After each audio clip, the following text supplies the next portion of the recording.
Friends, welcome back to our channel படித்ததில் பிடித்தது.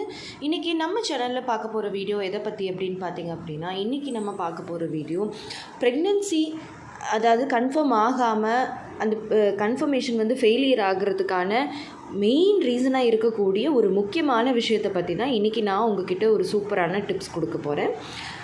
So அதை பற்றி நீங்கள் தெரிஞ்சுக்கணும்னு நினைக்கிறீங்க, நீங்கள் ப்ரெக்னென்சி பிளானிங்கில் இருக்கீங்க, உங்களுக்கு வந்து ஏதோ ஒரு காரணத்தினால இந்த ப்ரெக்னென்சி வந்து ஃபெயிலியர் ஆகிட்டே இருக்குது அப்படின்னா இந்த வீடியோவை ஸ்கிப் பண்ணாமல் கடைசி வரைக்கும் பாருங்கள். நிச்சயமாக ப்ரெக்னென்சி ட்ரை பண்ணிகிட்ருக்கிற எல்லாருக்குமே இந்த வீடியோ ரொம்பவே யூஸ்ஃபுல்லாக இருக்கும்.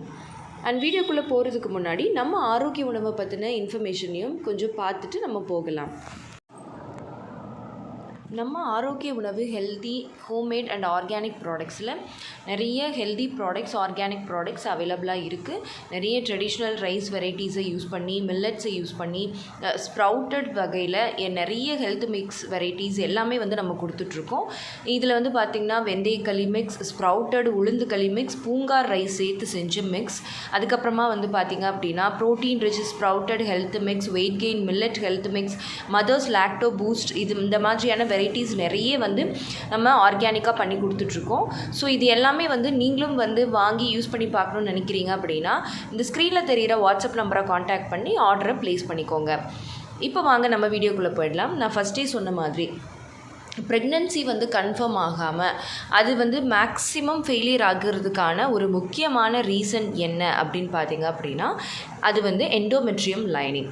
இப்போ நிறைய பேருக்கு வந்து பார்த்திங்கன்னா எக்கு வந்து நல்ல க்ரோத் இருக்கும், எல்லாமே கரெக்டாக இருக்கும். ஆனால் ஸ்கேன் பண்ணி பார்க்கும்போதோ இல்லை வந்து ஒரு ஃபாலிகுலர் ஸ்டடி பண்ணி பார்க்கும்போதோ பார்த்திங்க அப்படின்னா அந்த கரு வந்து பதிஞ்சு வளர்கிறதுக்கு தேவையான கர்ப்பப்பையோட உள் சுவரான எண்டோமெட்ரியல் லைனிங் வந்து ப்ராப்பர் திக்னஸில் இருக்காது.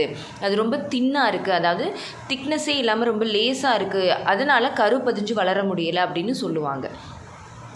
ஈவன் வந்து பார்த்திங்க அப்படின்னா நீங்கள் ஒரு ஐவிஎஃப் ட்ரீட்மெண்ட் போகிறீங்க, ஒரு ஐயுஐ ட்ரீட்மெண்ட் போகிறீங்க அப்படின்னாலுமே இந்த ஐயுஐ ட்ரீட்மெண்ட் கூட விட்டுறலாம். நம்ம ஐவிஎஃப் ட்ரீட்மெண்ட்டில் கூட பார்த்திங்கன்னா அவ்வளோ காசு செலவு பண்ணி நம்ம பண்ணுவோம். கடைசியில் பார்த்திங்கன்னா அந்த எண்டோமெட்ரியல் லைனிங் வந்து ப்ராப்பராக இல்லை, இம்ப்ளான்டேஷன் அதாவது கரு பதிதல் சக்ஸஸ் ஆகலை, அதனால ஃபெயிலியர் ஆகிடுச்சு அப்படின்னு நிறைய பேருக்கு நடக்கும். ஸோ இது எல்லாத்தையுமே நம்ம தவிர்க்கணும். அது நேச்சுரல் ப்ரெக்னென்சியாக இருந்தாலும் சரி, நம்ம ட்ரீட்மெண்ட்டில் இருக்கோம் அப்படின்னாலும் சரி, நமக்கு வந்து அந்த எண்டோமெட்ரியம் லைனிங் வந்து ப்ராப்பராக வளரணும்.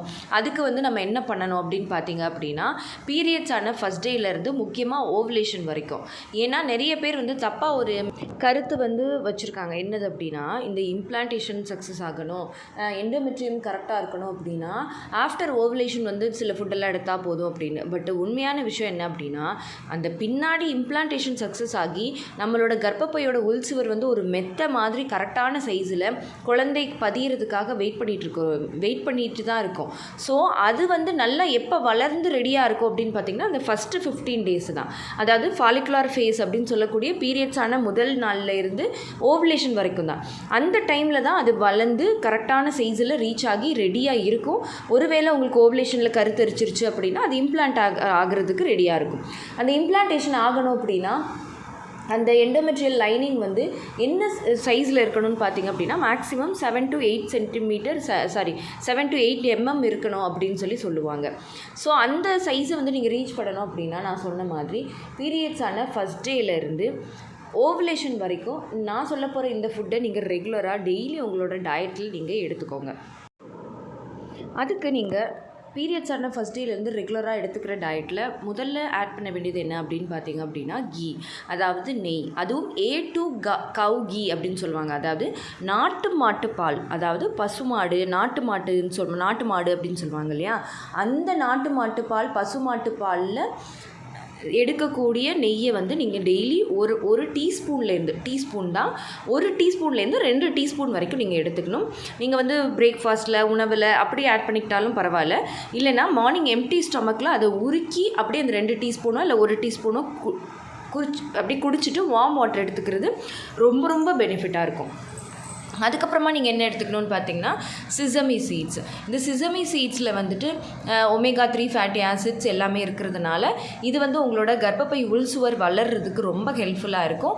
நிறைய பேர் வந்து எள்ளு சாப்பிட்லாமா, சாப்பிட்டா ப்ரெக்னென்சி கன்ஃபார்ம் ஆகாது அப்படிலாம் நினைக்கிறீங்க.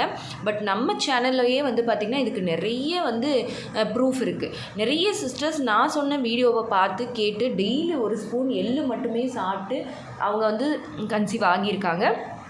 ஸோ டெய்லி வந்து 1 டீஸ்பூன்லேருந்து 2 டீஸ்பூன் வரைக்கும் நீங்கள் வந்து எள்ளு எடுத்துக்கலாம். இந்த எள்ளு வந்து பார்த்திங்கன்னா மிக்சட் சீட்ஸாகவும் நீங்கள் எடுத்துக்கலாம். இப்போ வந்து இந்த flax seed, pumpkin seeds, sesame seeds இது எல்லாமே சேர்ந்தால் மிக்சட் சீட்ஸாகவும் வந்து நீங்கள் எடுத்துக்கலாம். வெறும் எள்ளு மட்டும் உங்களுக்கு தனியாக எடுக்க முடியலை அப்படின்னா. அடுத்து நீங்கள் வேறு என்ன மாதிரியான உணவுகள் எடுத்துக்கலான்னு பார்த்தீங்க அப்படின்னா வெந்தயக்களி, அதாவது கருப்பட்டி சேர்த்து சாப்பிட்ட வெந்தயக்களி அந்த மாதிரிலாம் சாப்பிட்டிங்கன்னா உங்களோட பாடி வந்து நல்லா கூலிங்காக இருக்கும். எண்டோமெட்ரியம் லைனிங் வளர்கிறதுக்கு ஹெல்ப்ஃபுல்லாக இருக்கும். Protein rich. ஸோ இது எல்லாமே உங்களுக்கு ரொம்ப சப்போர்ட்டிவாக இருக்கும்.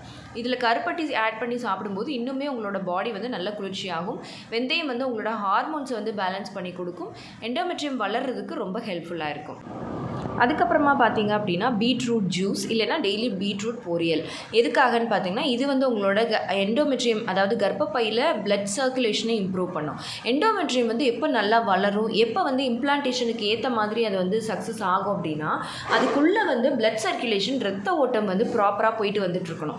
அப்போ தான் அந்த எண்டோமெட்ரியம் லைனிங் வந்து நல்லாயிருக்கும். ஸோ அது எல்லாத்தையுமே இம்ப்ரூவ் பண்ணி கொடுக்குறதுக்கு இந்த பீட்ரூட் வந்து உங்களுக்கு ரொம்ப ஹெல்ப்ஃபுல்லாக இருக்கும்.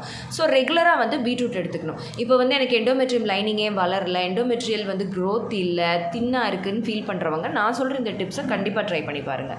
அதுக்கப்புறமா வந்து பார்த்திங்க அப்படின்னா கருப்பு உளுந்தில் செஞ்ச களி நல்லெண்ணெய் சேர்த்து சாப்பிட்டீங்க அப்படின்னா உங்களோட கர்ப்பப்பைக்கு ரொம்ப நல்லது. கர்ப்பப்பையோட உள்சுவருக்கு இன்னுமே ரொம்ப பெனிஃபிட்டாக இருக்கும். ஸோ இந்த ஃபுட் எல்லாத்தையுமே நீங்கள் வந்து நான் சொன்ன மாதிரி பீரியட்ஸ் ஆன ஃபஸ்ட் டேலேருந்து 15 days அட்லீஸ்ட் ஃபாலிகுலர் ஃபேஸ்லேயாவது இதை நீங்கள் ரெகுலராக எடுத்துக்கிட்டீங்க அப்படின்னா உங்களுக்கு இந்த எண்டோமெட்ரியம் சம்மந்தப்பட்ட பிரச்சனைகள் எதுவுமே உங்களுக்கு வரவே வராது. ஏன்னா நான் ஃபஸ்ட்டே சொன்ன மாதிரி உங்களோட ஃபாலிகுலர் ஃபேஸில் தான் எண்டோமெட்ரியம் வளரும். அந்த ஃபேஸில் அந்த எண்டோமெட்ரியம் வளர்கிறதுக்கு தேவையான ஹார்மோன்ஸை கொடுக்க வேண்டியது நம்ம பொறுப்பு. ஸோ அதை வந்து நம்ம கரெக்டாக ஃபாலோ பண்ணியே ஆகணும். அதுக்கப்புறமா வந்து பார்த்திங்க அப்படின்னா இதை வந்து ஃபுல் சைக்கிளும் அதுக்காக எடுக்கக்கூடாதா அப்படின்னா கண்டிப்பாக அப்படியெல்லாம் கிடையாது. உங்களால் முடியும்னா ஃபுல் சைக்கிள் கண்டிப்பாக எடுக்கலாம். இதே பேசிஸில் அடிக்கடி இந்த டயட்டெல்லாம் ஃபாலோ பண்ணுறது ரொம்ப ரொம்ப நல்லது. இன்கேஸ் உங்களால் முடியலை அப்படின்னா இந்த எண்டோமெட்ரியம் க்ரோத் மட்டும்தான் நீங்கள் கான்சன்ட்ரேட் பண்ணுறீங்க அப்படின்னா நான் சொன்ன மாதிரி பீரியட்ஸ் ஆன ஃபஸ்ட் டேலேருந்து எடுத்துக்கலாம். ஓகே ஃப்ரெண்ட்ஸ், இந்த வீடியோ கண்டிப்பாக உங்களுக்கு யூஸ்ஃபுல்லாக இருந்திருக்கும்னு நினைக்கிறேன். இந்த வீடியோ உங்களுக்கு யூஸ்ஃபுல்லாக இருந்திருந்தால் மறக்காமல் லைக் பண்ணுங்கள், கமெண்ட் பண்ணுங்கள். உங்கள் ஃபேமிலி அண்ட் ஃப்ரெண்ட்ஸுக்கும் இந்த வீடியோவை மறக்காமல் ஷேர் பண்ணுங்கள். அப்போ தான் எல்லாருக்குமே ரொம்ப யூஸ்ஃபுல்லாக இருக்கும். அண்ட் நம்ம படித்ததில் பிடித்தது சேனலை இது வரைக்கும் சப்ஸ்கிரைப் பண்ணாமையே பார்த்துட்ருக்கீங்க அப்படின்னா மறக்காமல் சப்ஸ்கிரைப் பண்ணிக்கோங்க. பக்கத்தில் இருக்கிற பெல் ஐகானையும் சேர்த்து கிளிக் பண்ணி ஆல் கொடுத்து வச்சுருங்க. அண்ட் நம்ம ஆரோக்கிய உணவை தொடர்ந்து சப்போர்ட் பண்ணுங்கள். ஓகே ஃப்ரெண்ட்ஸ், பாய், தேங்க்யூ.